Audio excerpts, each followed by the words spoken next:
Great. So, hey everyone, thank you so much for logging in tonight. I see that we have a great number of people here, and we're really excited to be here with the Dyson Institute to speak about who they are, what they do, and how you can be involved with them. So this is a great opportunity for you guys to network with people from the Dyson Institute, learn about roots that they have, and what their apprenticeship programs look like. So before we jump into it, how you can communicate tonight. And if you have been on for a while, you've already heard me say this a couple times, but we do have the chat box and the Q&A box. So in the chat box, anything that you guys want to say, if you have any input, any experiences, if you want to chat amongst yourselves or with any of us as panelists, feel free to do so in the chat box. And then any questions you have throughout the event, put them in the Q&A, and we'll make sure to get those answered at the end during our Q&A section. So yeah, like I said, feel free to put them in throughout the event so that you don't forget them. And then finally, during that Q&A section at the end, if you feel inclined to, please feel free to raise your hand, and we can go ahead and unmute you to ask a question live. So my name is Rosie. I'm the events manager at Pathway CTM, and I'm really excited to be here with you guys tonight to talk about the Dyson Institute. So I get to host tons of events just like this one, and work with different brands to make sure that we're giving you guys exactly what you need to know. Great. So last thing for me before we jump into the Dyson Institute, we have a poll that we're going to do quickly. So I'm going to go ahead and launch that now. So questions for you guys. What do you want to do when you leave school? University, apprenticeship, gap year, other, or maybe you don't know. Go ahead and answer that. Do you know what type of engineering you may like to go into? So some of you may know exactly what you want to go into. Some of you may have no idea. Go ahead and answer that in the poll. And then, have you attended a Pathway CTM event before? So the poll has been up for about 30 seconds now. I'll give you guys 20 more seconds to fill that out.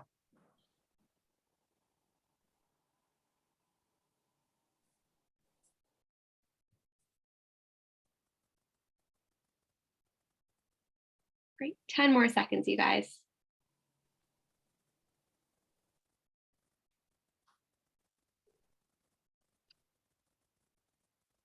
Perfect, I'll go ahead and end it here then. So what do you want to do when you leave school?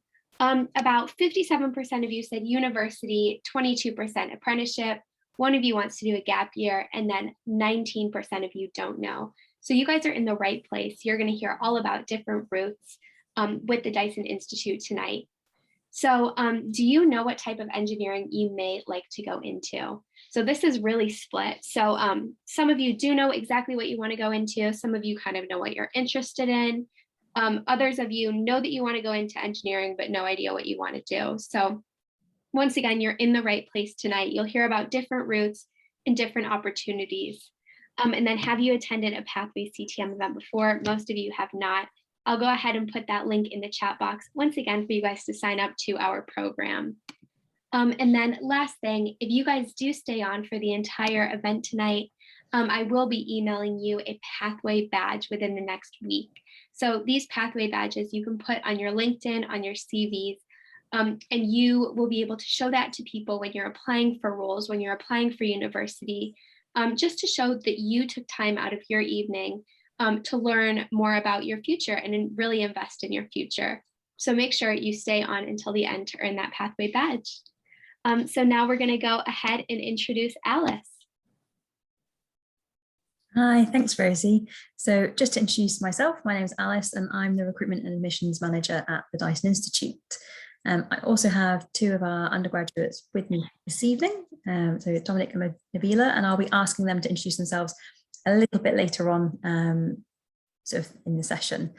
So you may have heard me say at the beginning, as we were sort of getting ready to start, I'll be giving you an overview of the Dyson Institute, what the opportunity is, how it differs from a sort of typical university experience and how to apply. And hopefully we'll get through those slides in 20 minutes or so, because what we really want to do is give you plenty of time to ask questions. So hopefully you'll be able to finish up today with no questions left. But if you do, obviously you can always then get in touch with us and we'll be more than happy to answer any follow-up questions after today as well. So thank you, as I say, for joining us this evening. Sorry about that. There we go.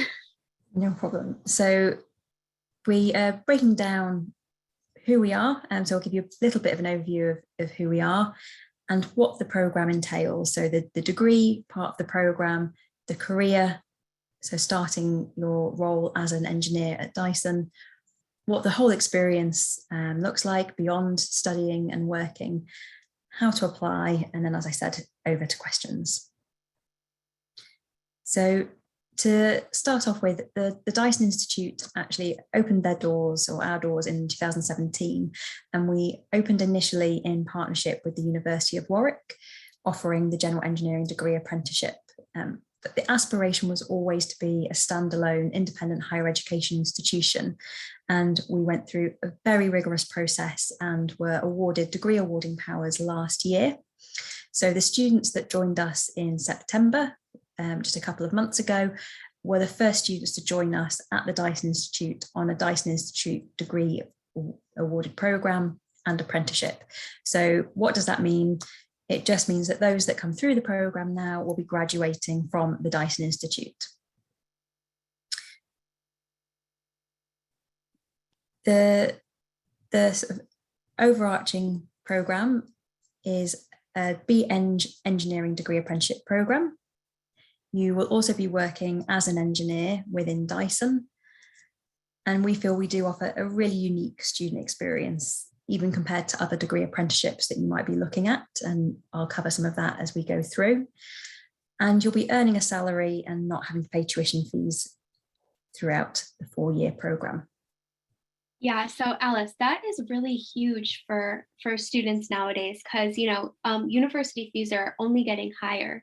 So just to confirm, if you do a degree apprenticeship with Dyson, you not only come out with no debt, but you earn a salary while you're doing it.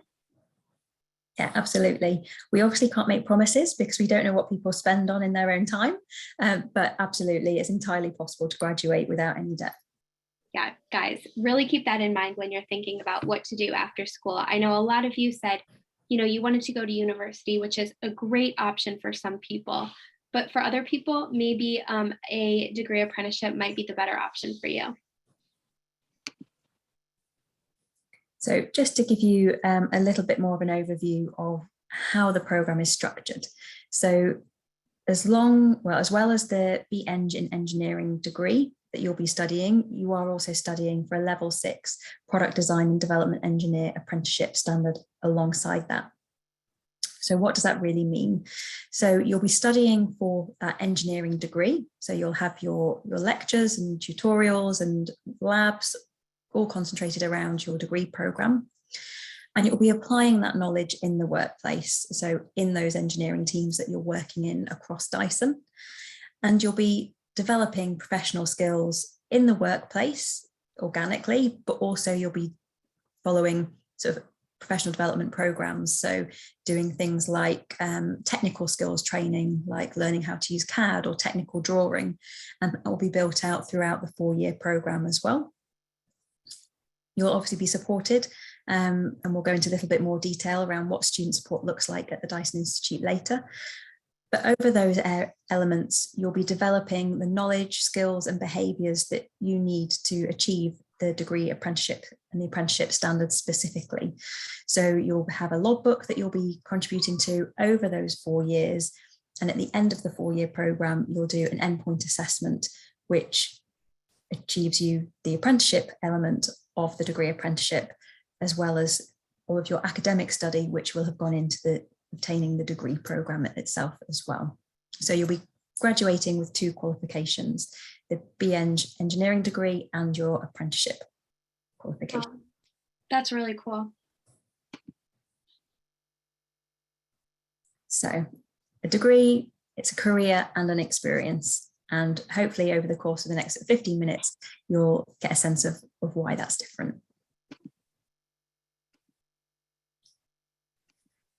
So in terms of the degree programme, it's a general engineering degree programme, and it will be very, very similar in many ways to the general engineering degree programmes that you might have been looking at and researching at other institutions. So to give you a breakdown of what that looks like in reality. So in years 1 and 2, you will study across the range of mechanical, software, and electronics engineering. And you'll study 4 modules per semester. There are 2 modules that run throughout the entire year, and then 2 modules that will be focused in semester 1 and another 2 in semester 2. And that's how the degree program is structured over those first 2 years. After year 2, you will then hopefully have had a really good understanding of the different areas of engineering, and that will give you a really strong place to then make a decision as to where you would like to specialize. So you have the option to specialize in 4 areas, and that would be mechanical engineering, electromechanical engineering, electronics, or software. But the first 2 years give you that really good grounding across all of those areas to then take forward.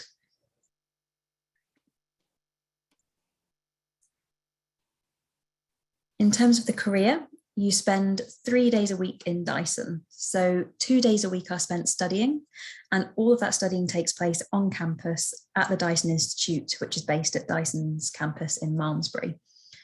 But 3 days a week, you're in the workplace in what we call RDD, which is research, design and development, and you'll be working on real life projects.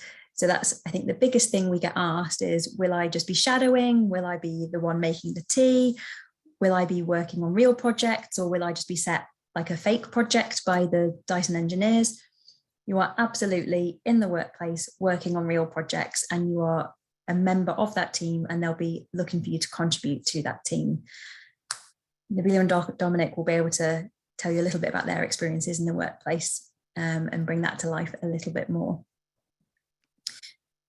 Throughout the Sorry about that. No, that's no problem. I'll cover off some of those. Great. Later, that's fine. So year 1 and 2 in the workplace is also rotational. So like from a degree perspective, you're studying and having exposure to those 4 different areas of engineering. From a workplace perspective, you're also having exposure to how those different types of engineering are applied in the workplace. So you have 4 rotations over those first 2 years. So you spend around 6 months in each rotation, and you'll have that experience in an electronics field, a mechanical engineering field, and a software field. And those can be across research and development. And then you will also have an opportunity to have a rotation within new product innovation. So as it says, it's where all of those new ideas and innovations are coming out of, and you'll be able to have that exposure to understand how that process works and how you might approach that from an engineering perspective.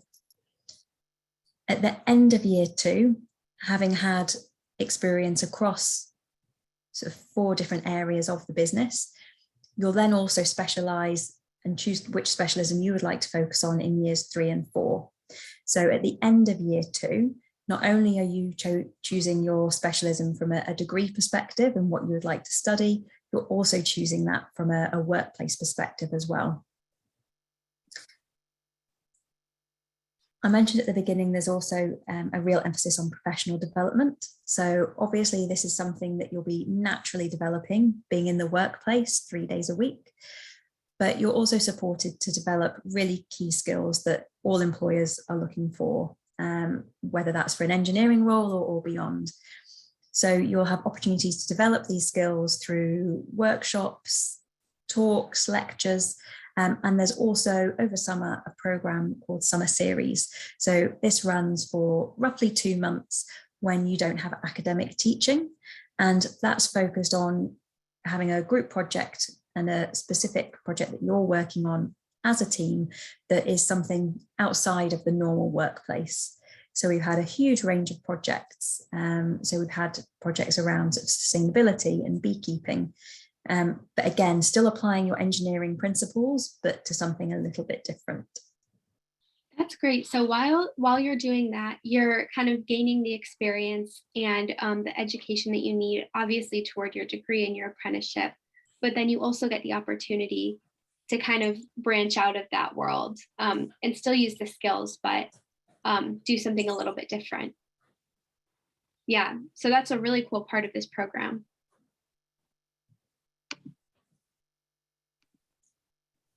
The experience. So I've touched upon already. I'm really sorry. I don't know why. Something seems to have gone a little bit wrong there with the. There we go. But the Dyson Institute is based on the Dyson campus in Malmesbury. And for our first years, they also live on campus in student accommodation. And that's where we've tried to make it feel as much of a university experience as we can, in having all first years together in very nice ensuite pods, as we call them. And then from second year onwards, you do move out and either move into the local area, or we have some students choose to go and move into sort of Bristol or Bath, who want to have that city experience for a little while as well.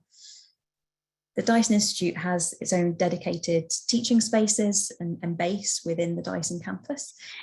All teaching takes place on site, as does obviously all of your workplace.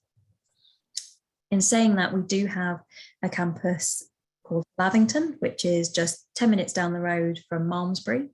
And that was a former RAF base, which has been converted into workspaces for Dyson engineers. So you may find that you spend some time over there. And we also have a software hub in Bristol. So you may find that on your software rotation that you're actually based over in Bristol for some or part of or all of that rotation. There is transport provided for getting to all of those locations, so that's not something you need to worry about. But it does mean that you might have a little bit of variety in terms of where you're based. So that is really interesting, because most people that do degree apprenticeships, and a big thing that I've heard from different people that kind of holds them back from wanting to do an apprenticeship rather than university is kind of missing out on that university experience. So I'm sure we'll hear a little bit later on from the apprentices, but that's a really, really cool way that you guys kind of still give them the university experience of living on campus and being all together. A little slice of what it might be like. It's obviously a very, very different experience in terms of the workplace, but yeah, in having all of our first years together, it's definitely trying to give a little bit more of that. Yeah, absolutely. That's a really, really cool thing, guys. So keep that in mind when you're thinking about what to do. If you're interested in engineering and want to do an apprenticeship, but don't want to miss out on that experience, the Dyson Institute might be the right option for you. It's a shame that something seems to have gone slightly wrong with the images. Do take a look at our website. There's lots of images on there. But I mentioned the accommodation. So Dyson Village is set just off from the main campus, just across a little road. And you can just see the pods there. And they were designed specifically for this purpose. And as you can see, each sort of unit or pod, as we call them, is one student's accommodation. Just across the way from Dyson Village, we also have the hangar, which is the sports facilities and gym. So that's available and free for all students and staff to use. And we also have the Roundhouse Bar and Cafe, which we're currently just waiting for it to reopen, sort of following all sort of COVID regulations. But that's a really nice cafe space when that's open, and it can also be used for self-study by the students.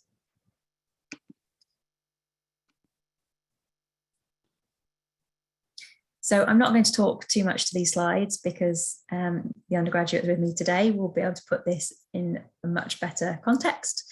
But I think it's really important that we do acknowledge that we're obviously not the same size as a university. We have around 150 students across the 4 years.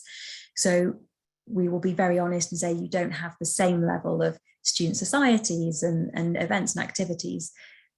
There is always a lot going on, and we have a really, really proactive student body. So there's some photos there, just a few of the things that people have been involved with. We have a skiing club, we have a surfing club, there's music group that get together, there's all sorts, but the students that have joined me today will be able to give you a little bit more of an insight into that.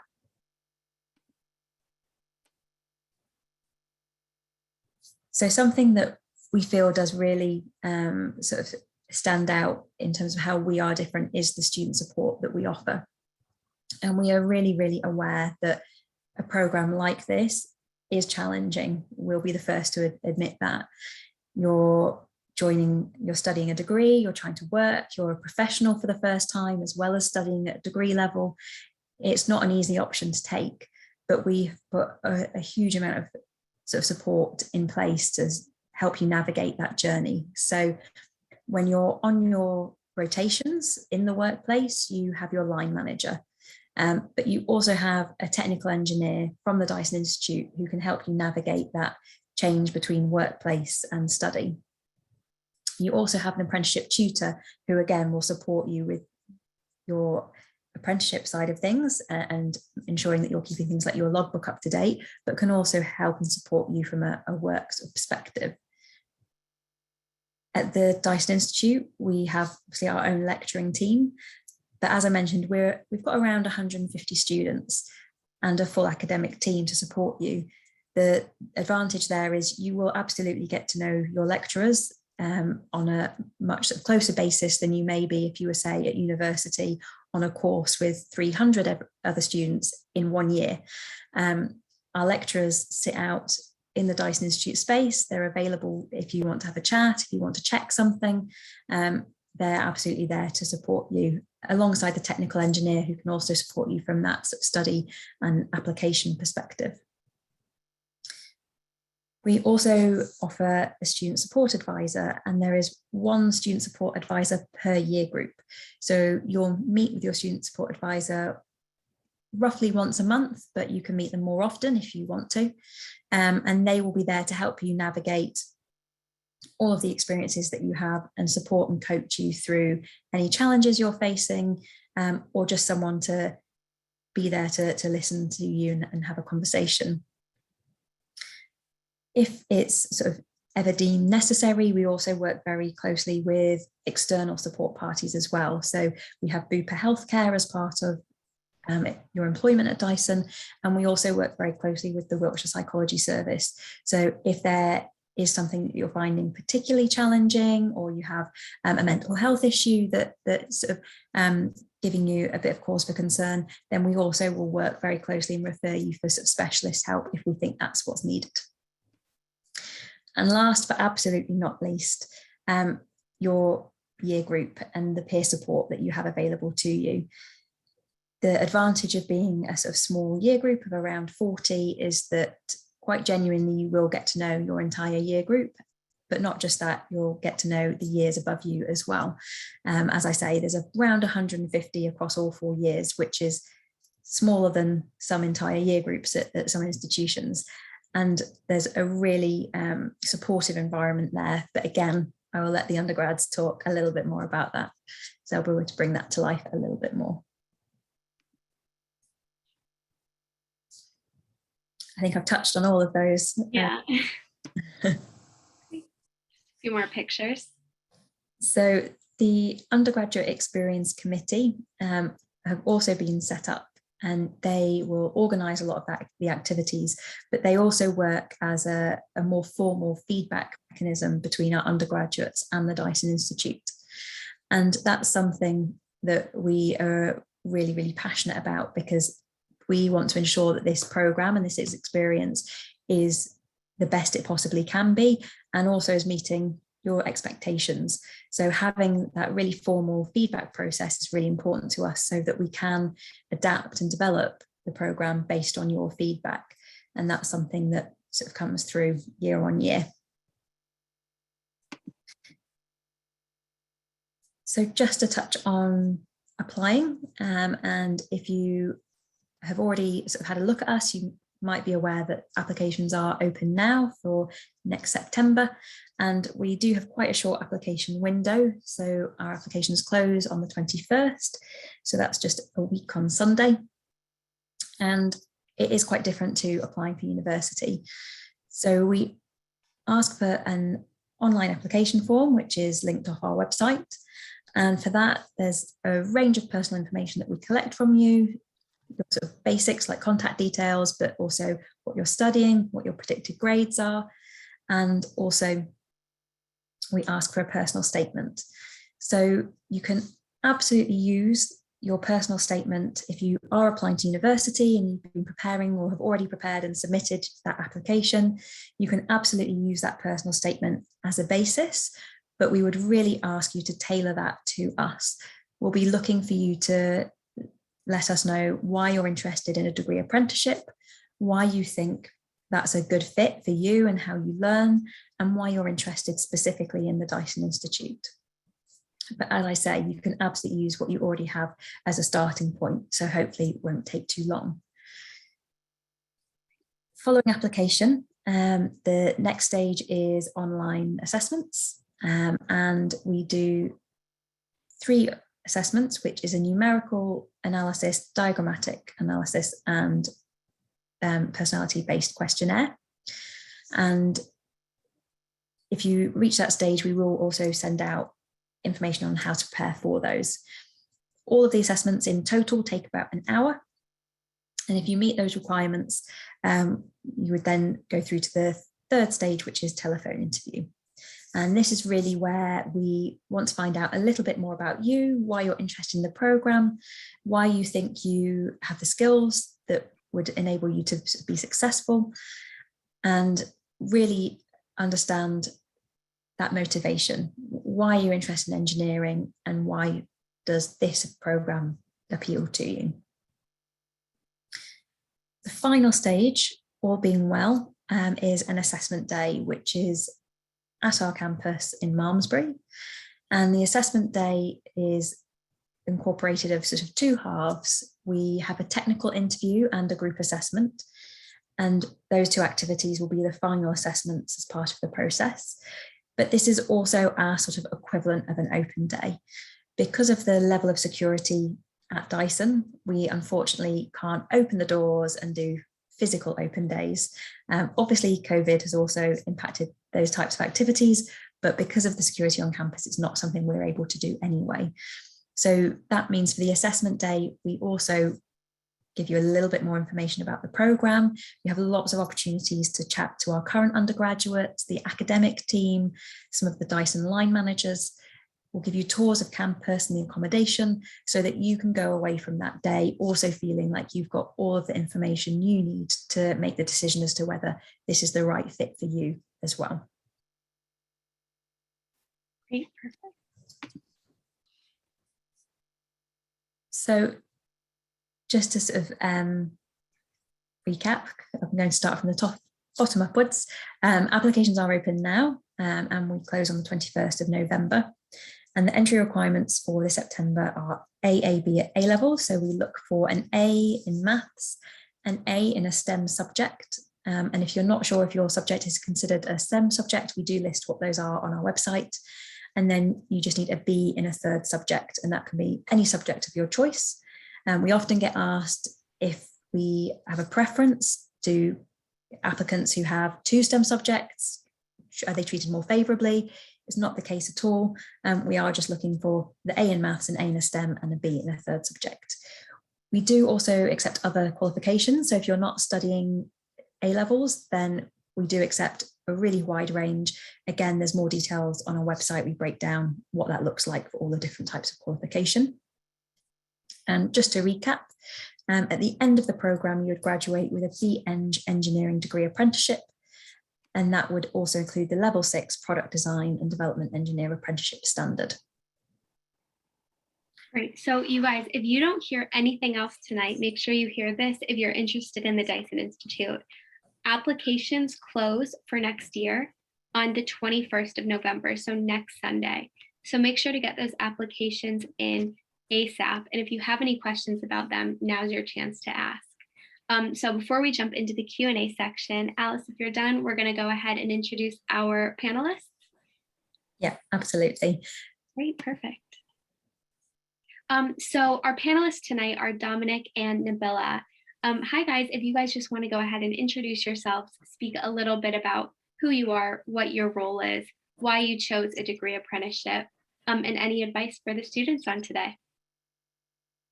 Dominic, do you want to go first?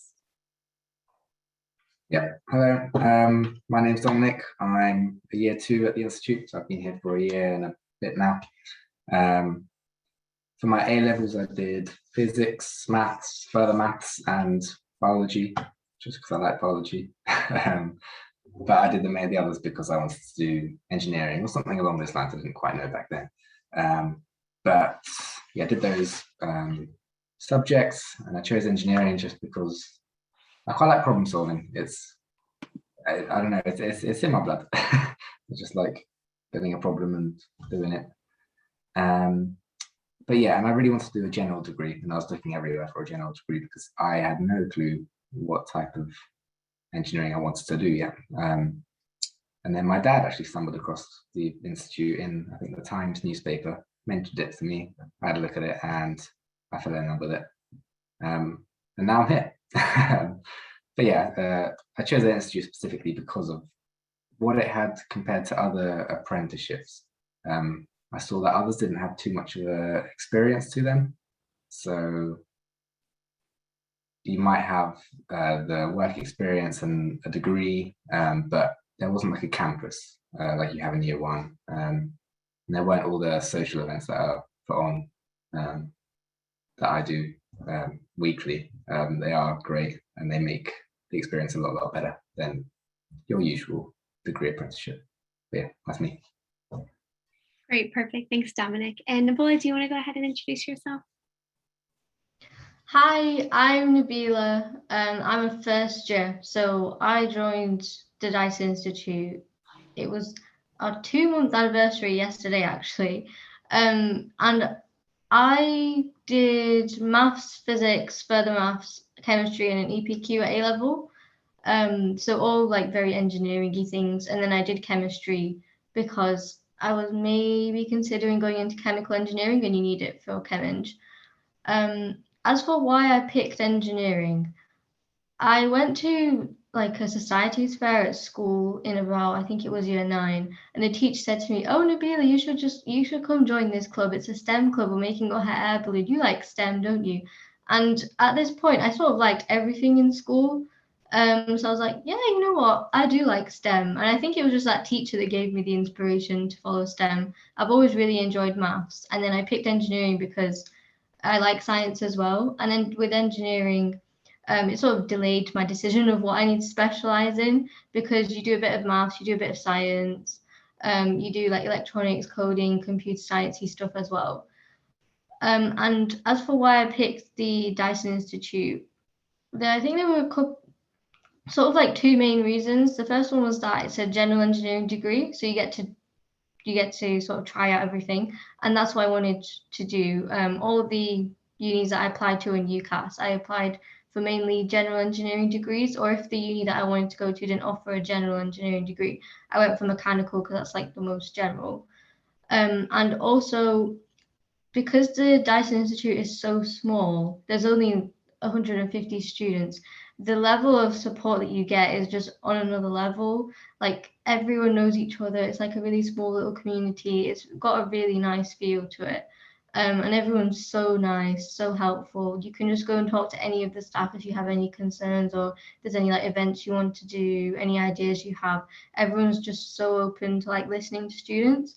And from what I'd heard from the other students, like the older years before I sort of accepted my offer, they all just, the vibe I got from them was really good.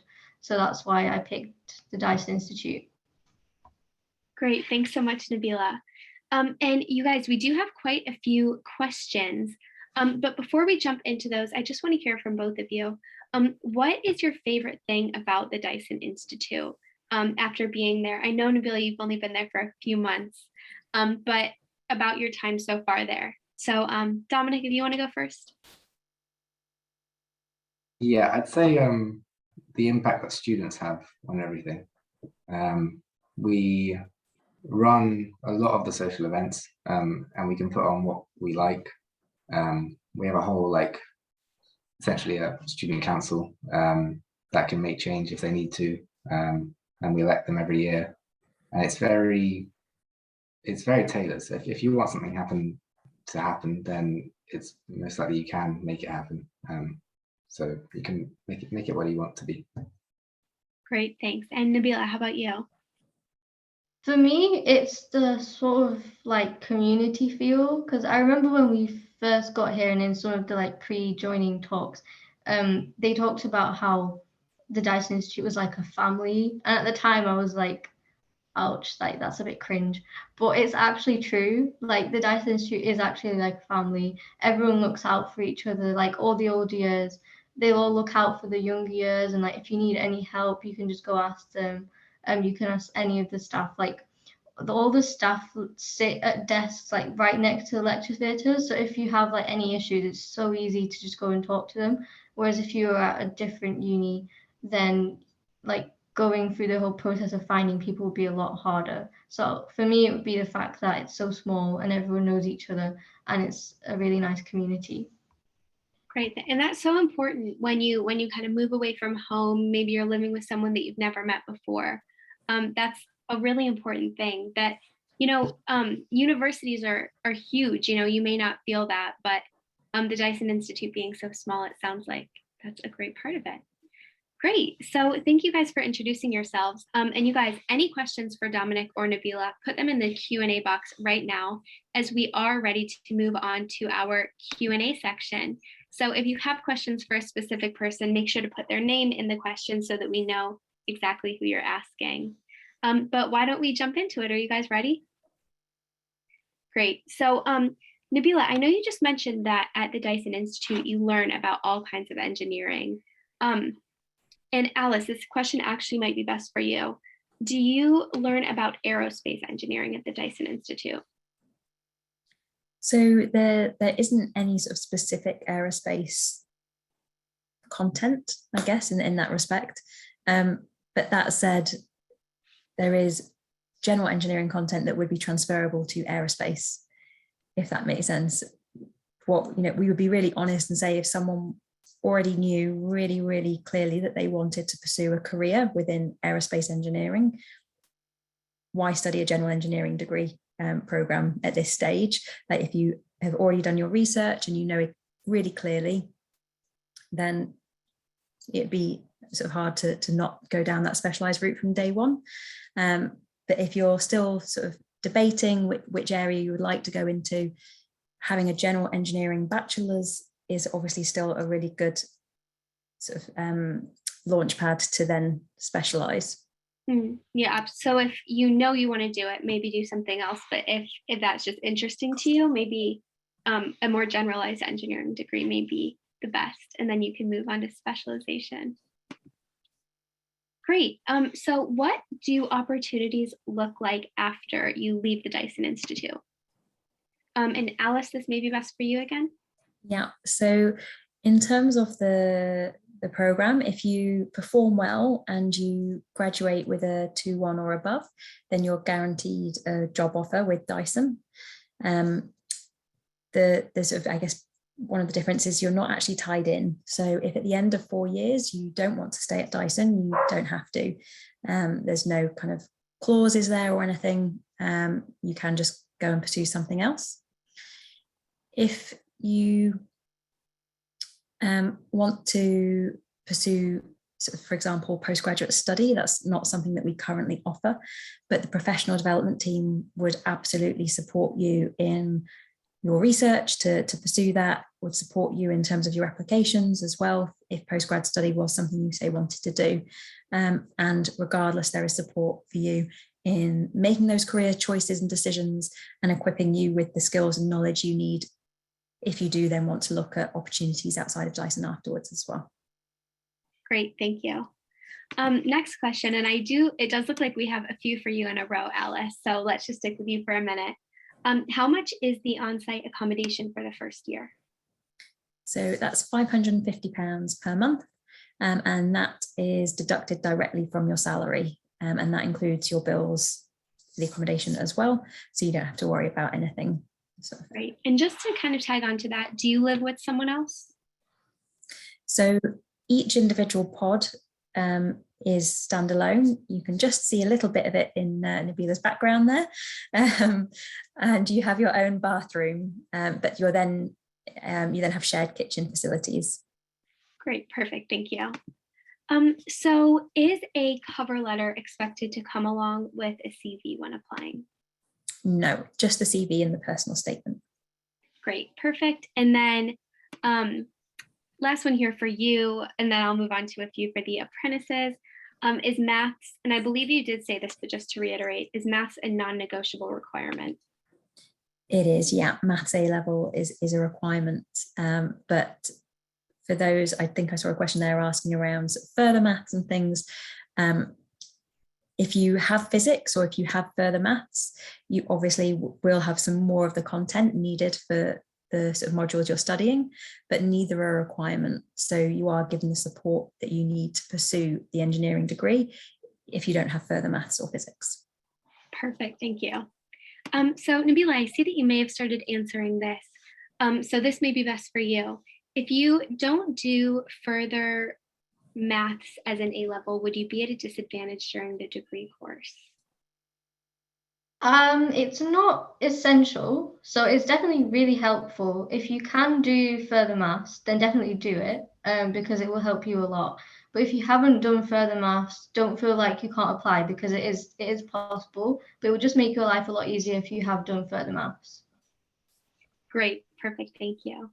And Nabila and Dominic, I'd love to hear the answer for this one from both of you, kind of about your personal experiences, but then also just in general. Are there any kind of desirable experiences or A levels that helped you guys get into the Dyson Institute? Or are there any that maybe you didn't necessarily do, but you've heard of? Kind of any advice in terms of experience?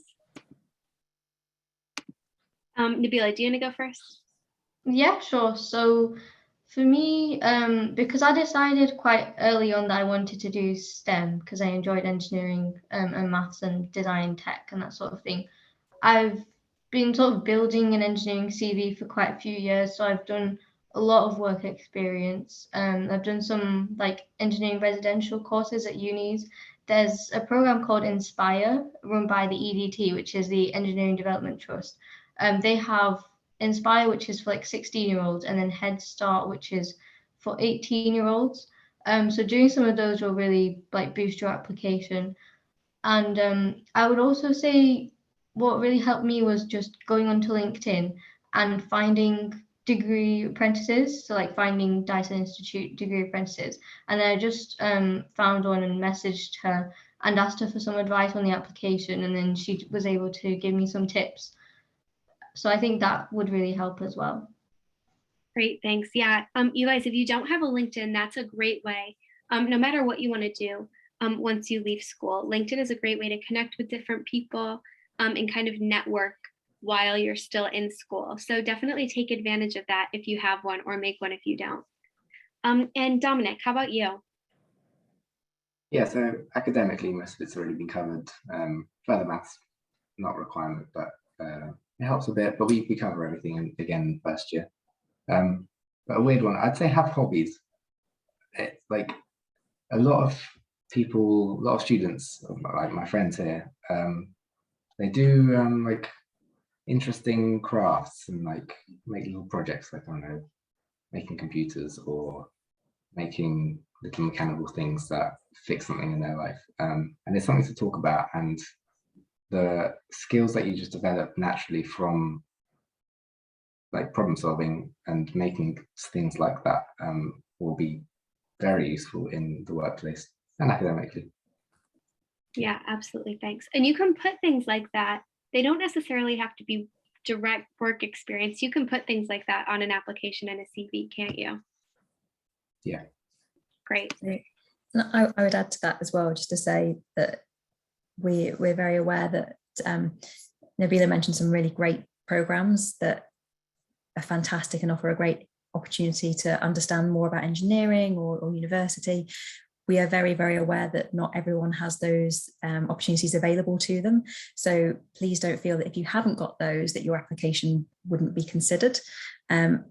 As Dominic said, even having sort of quite simple hobbies, it's more about how you tie that into your passion for engineering and problem solving. So it could just be that, you know, you're the type of person that when something breaks in the house, you always try and fix it before going and buying a new one. Like, it can be quite basic. So anything that just shows that you have an interest, if you have a part-time job, it doesn't have to be related to engineering at all, but you will definitely be developing some of the skills that you would need to work at Dyson and be a professional. So even just things like, if you work in a shop, you're communicating with customers, you're having to communicate professionally, you're having to work as a team to achieve things, bringing that to life a little bit more, and how that is helping you become or how that you transfer that to being a professional in the workplace is also really key. Definitely. Thanks, Alice. I always like to say, people get jobs at things like McDonald's and they think, oh, that will never be useful. But that's like one of the best things someone can see on a CV, because you learn things in jobs like that that you don't learn anywhere else. So just keep in mind, you guys, you gain skills through so many different experiences that don't necessarily have to be engineering focused. Alice, a couple more kind of logistical ones for you. How many applications do you get per year? And then how many people do you actually let in per year? So we sort of vary. We have had between sort of 600 and 1,000 applications. It varies year on year. I say, don't let that put you off. You have to apply to be in with a chance. We take around 40 per year. And I can see another one around sort of ratio of students. So we have around a third of our intake identify as female, and about 2/3 male. So we're almost double the sort of national average for having female students on an engineering program. Yeah, wow, that's really great. And do you have any programs that support specifically female students that are interested? So we, in terms of like, do you mean like work experience type? Just any kind of support programs while they're in the institute or to get in. So there's sort of nothing specific sort of prior to joining. For students, the Institute is a member of I'm going to forget the name of it now. I think it's the Women Engineering Society. That's the one, yes, WES. Yeah, we have a really active member of the Women's Engineering Society, and the undergrads are really heavily involved with that and organise events sort of linked to that as well. So if you actually look at our Instagram, you'll see this week that we have they're doing a campaign around women in engineering, and there's a little doll that's touring Dyson this week. So there's a few updates on Instagram about that, so you can take a look. Great, thanks so much. So back to Dominic and Nabila. What is it like living on campus, and what is there to do kind of outside of your academics? This is kind of a loaded question, so let me know if you forget any of it. But then, what does kind of the day-to-day of your student life look like? Dominic, do you want to start? We do the social life first. So yeah, two big questions. First, yeah, the campus. It was so fun living there. It's a unique experience because you're there with 30, 40 other people, all in the same space, living the same life pretty much. And yeah, it's great to have your own pod and then have these kitchen pods and like these social pods. It's a really cool experience. You are in Malmesbury, which it's a small village, a really pretty village. Not too much to do, but there are so many things put on by us undergrads, and we get a budget given each month, which we spend on social events and stuff. And a lot happens, as you've probably seen in some of those pictures. There's also buses every couple of weeks to Bristol or Bath, occasionally London even, to have a night out. So a lot on offer to keep us busy. Great, thanks. And Nabila, how about you? So first of all, with the question about what it's like living in the pods are so nice, especially for how much you pay for them in terms of the rent every month. They are amazing value. They're their own suite, and you get your own room, which is really nice. And the kitchen's just shared, which is also really nice because that's when you can sort of have your together time and chill with people. We like our kitchen, we all the kitchens to be honest are bonded really well. You can go hang out in other people's kitchens. The whole year group has just bonded really well over like living together. But it's also nice that you have your own space because you have your own pod and you can sort of have your pod how you like it. And then your kitchen is where you all come together. As for like the social life, Malmesbury is there aren't like any nightclubs and there's less stuff going on than maybe you'd have at another uni. But Malmesbury is really pretty, like the views are amazing, the sunsets are so nice. There's still lots of things to do. Like you can go shopping, and you can go for runs, and if you're active, Malmesbury is great. You can also pretty easily go visit the neighbouring towns, and their town centre is a bit bigger, so a bit more shopping. And you can quite easily go to Bristol as well. And some of the undergrads live in Bristol, so they can do all of the city things there. And as for like the day-to-day experience, it's quite varied because you're doing the workplace, you're doing sort of different things every day, and then academics, it's quite nice because my year group we have like half a day was spent in lectures on our 2 academic days. Then the other half of the day is self-study or there's seminars. And then as for the workplace stage, you have your sort of normal office hours, but Dyson also has quite like flexible working, so you can start earlier if you want to and finish a bit earlier, or you can start like at 10 and finish a bit later if you want to, which is really nice. Great, thanks so much. And I know you kind of mentioned some people are active and can do different things. Are there any sports teams that are kind of affiliated with the Dyson Institute? So we actually have Diet FC, which is our football club, and they're actually like in a league and they play against other teams. And also we have volleyball club, which are hoping to play in a league. They've not played any matches yet, but quite close to actually playing some matches against other teams, like in a student league. And then we also have Diet Fit, which is just general like fitness things. People go on runs and rides and then make that into sort of social event. There's competitions. Yeah, that's so great. So lots of kind of opportunity to get active. Yeah, and if you have your own sort of sport that doesn't already have a club and you want to set one up, like that's so easy because I do karate and kickboxing, so I wanted to set up like a martial arts club. And I've not finished setting it up yet, but that's like it's so easy. You just sort of find out how many people are interested, send your application in, and whatever sort of club you want to set up, you can set it up. That's so cool. And is there just a general gym on campus too? Yeah, so the hangar is so cool. It's because like it's free for all Dyson employees, and for us first years, like it's literally just over there. I just have to walk like probably like a minute, and it's just over there.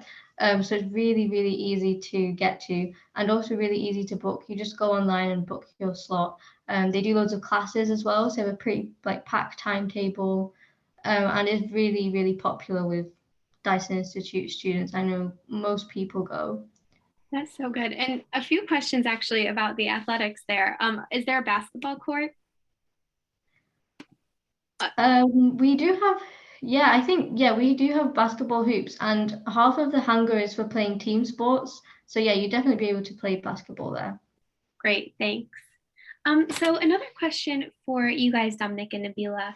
What kind of projects do you guys like to work on during your non-academic days? Nabila, do you want to start? Yeah, sure. So, I've only been here 2 months, so I haven't done as many projects as Dom will have. But so far, I've been working on an induction project. So, because I'm in electronics, just getting me up to speed with what the rest of the team are doing and learning about different concepts and using all the different equipment. But once I finished that now, so now I'm moving on to helping the team out with the next sort of like team project. So, undergrads will be doing things like reviewing diodes for different applications. The other apprentice in my team, she's looking at a circuit and seeing if it can run at a different voltage.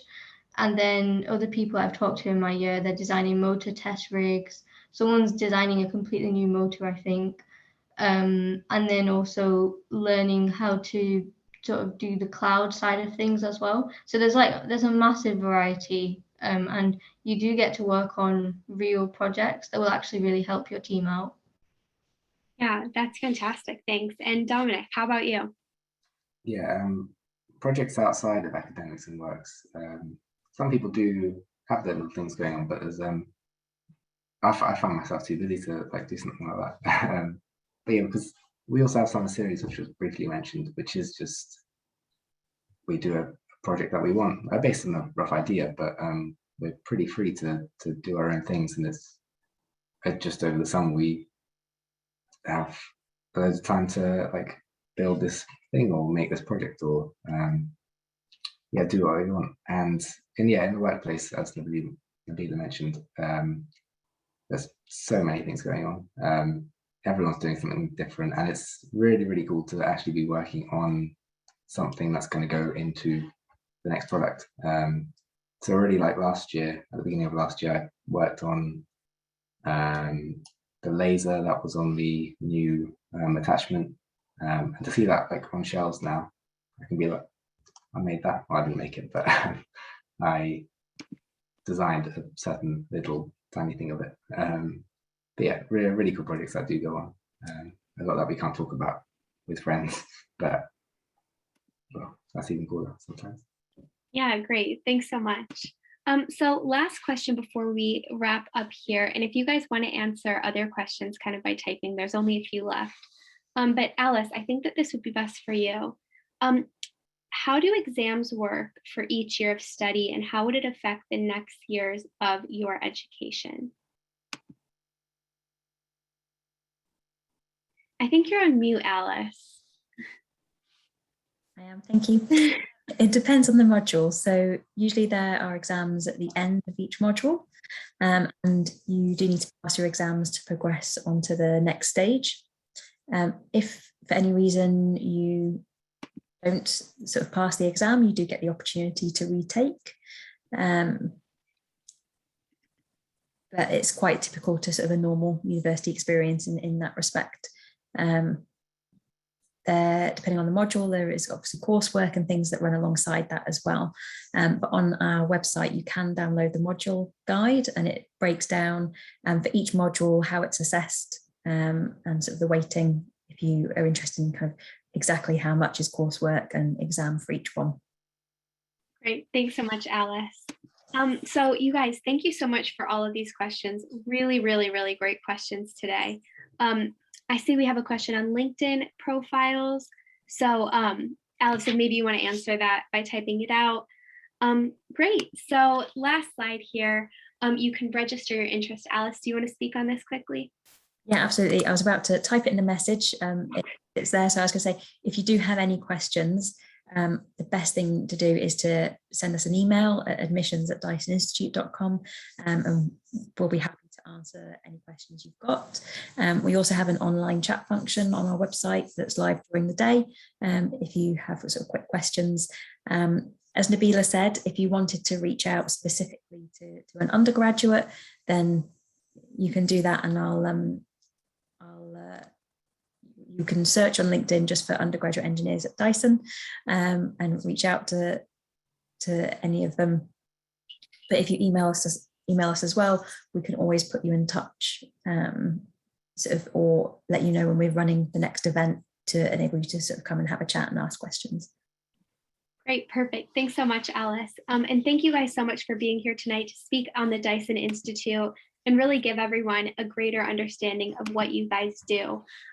Students, we actually tomorrow night have another event with the Dyson Institute, but for your parents. So if any of your parents are interested or want to know more about the Dyson Institute, maybe if you're really interested and you want them to learn a little bit more, make sure they sign up. They can also go to pathwayctm.com to do so, and the event will be posted there. And lastly, if you guys wouldn't mind going ahead and filling out the survey that I've just put in the chat box, it'll help us cater all of our future events toward you so that we're giving you exactly what you're looking for. So thanks so much for your great questions. And Alice, Dominic, and Nabila, thank you so much for being here tonight and really informing us all more about the Dyson Institute. Thanks, guys. See. Thanks.